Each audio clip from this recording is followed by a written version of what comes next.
Tak keďže som sa dnes tak pekne rozbehla a natočila už 3 videá, tak to štvrté už pôjde, hádam, ľahko. Ale tentokrát témou bude celoplošné testovanie a očkovanie. My, aktivisti Slovenska, viete, milí spoluobčania, aký máme názor na toto násilné, nedobrovoľné testovanie a očkovanie. Všetci už dobre vedia, že vláda Slovenskej republiky, vrátane prezidentky, nerešpektujú názory odborníkov.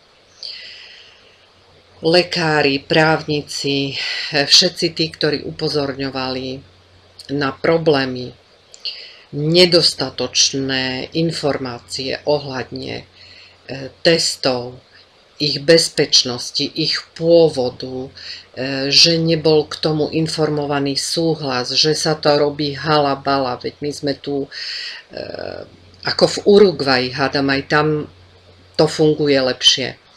Nehovoriac o vakcínach, ktoré chcú spať od malých detí až po starých ľudí, chorých ľudí. To je proste jedna džungla a k tomu sa už ani nebudem vyjadrovať, pretože dennodenne máme články na internete, na Facebooku, máme tam skupiny, ktoré sa k tomu vyjadrujú, ale ja, ak dovolíte, sa vyjadrím k jednej špeciálnej skupine, ktorú sme zriadili na Facebooku, a k petíciám, ktoré sme zrealizovali. Jedna z petícií bola proti plošnému testovaniu a povinnosti očkovania proti COVID-19 za dobrovoľnosť pri medicínskych zákrokoch a ochranu ľudských práv aj do budúcnosti. A táto petícia bola vyhodená už pred 2 mesiacmi a nazbierali sme tam viac ako 12 000 podpisov. Takže občania naozaj sú proti plošnému testovaniu a spojili sme to s ďalšou petíciou, takže v súčasnosti cez 20 000 podpisov sme odovzdali na všetky kompetentné orgány a v krátkom čase veríme, že dojde k rokovaniu, aby sme si vyjasnili tieto záležitosti, pretože sme tu neustálými zajacmi a zajatcami v tomto celom procese nedobrovoľnom. A vy ako občania sa vyjadrujete nielen na petície.com, kde táto petícia je, ale aj na facebookovej stránke, kde zbierame vaše reakcie po celoplošnom testovaní a ďalších tých nedobrovoľných vstupoch do vášho zdravia. Rada by som vám prečítala jednu z reakcií. Spoluobčianky píše: Dobrý deň, čítala som aktualizáciu petície a píšem vám, lebo som čím ďalej tým viac znepokojená a mám strach, že to očkovanie bude v úvodzovkách dobrovoľné, asi podobne ako plošné testovanie, z ktorého som síce mala výnimku, no nemala možnosť získať požadované potvrdenie, že sa na mňa vzťahuje, keďže v ambulancii ma najprv obvinili z vymýšľania si zo strany pacientov a navádzania na podvod, aj napriek tomu, že som im doložila lekárskú správu od špecialistky a neskôr si to rozmysleli a chceli za to potvrdenie 40 €, ktoré ako invalid nemám. A obzvlášť ma vydesilo, že podľa plánu, ktorý zverejnili, by v druhej vlne mali byť pacienti s diagnózami, ktoré práve že bývajú kontraindikáciou pre očkovanie. A ja do druhej vlny spadám tiež, no nemám papier, že sa neodporúča ma očkovať.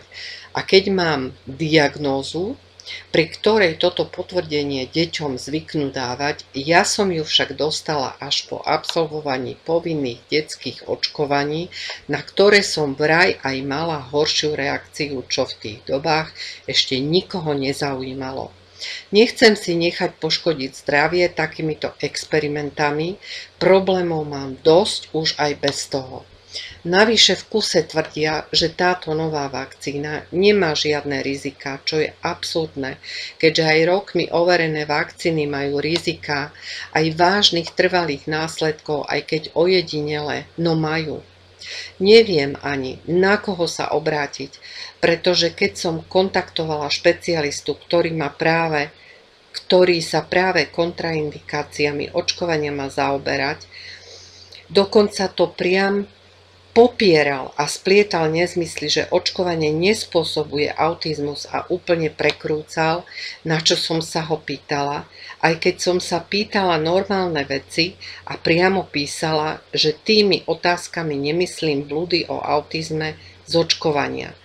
Potom sa čudujú, že ľudia nedôverujú lekárom, keď sa neustále stretávame s tým, že popierajú či ignorujú ešte aj to, čo je priamo uvedené v príbalovom letáku a v lekárskych správach.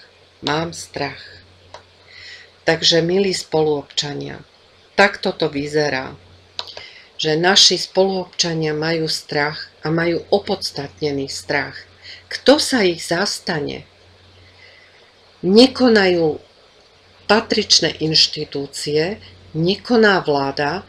Jediné, čo robí na nás brutálny nátlak a ocitli sme sa v rebríčku v rámci všetkých krajín úplne na chvoste. Nielen v číslach kvôli dobrovoľnému testovaniu a dobrovoľnému očkovaniu, ale jedným slovom, my sme tu zavretí jak potkani. Všade naokolo ľudia fungujú. Otvorené sú aj prevádzky, aj chodia bez rúšok. Organizujú sa podujatia, len Slovensko je zavreté jak klietka. Takže prosím vás, spoluobčania, na Facebooku existuje stránka zdravotné komplikácie po celoplošnom testovaní. Tam zbierame všetky negatívne reakcie vášho tela po všetkých možných zásahoch, či plošnom testovaní, či očkovaní. Kto sa nás má zastať, keď my nie sami sa postaráme o to, aby všetky tieto protiústavné, protiľudské, nehumánne, genocidné skutky boli potrestané. Tam nemá miesto strach. Tam musí nastúpiť spravodlivosť a zákon. To je môj posledný dnešný večerný odkaz pre vás. S pozdravom a objatím Vladislava Spravodlivá.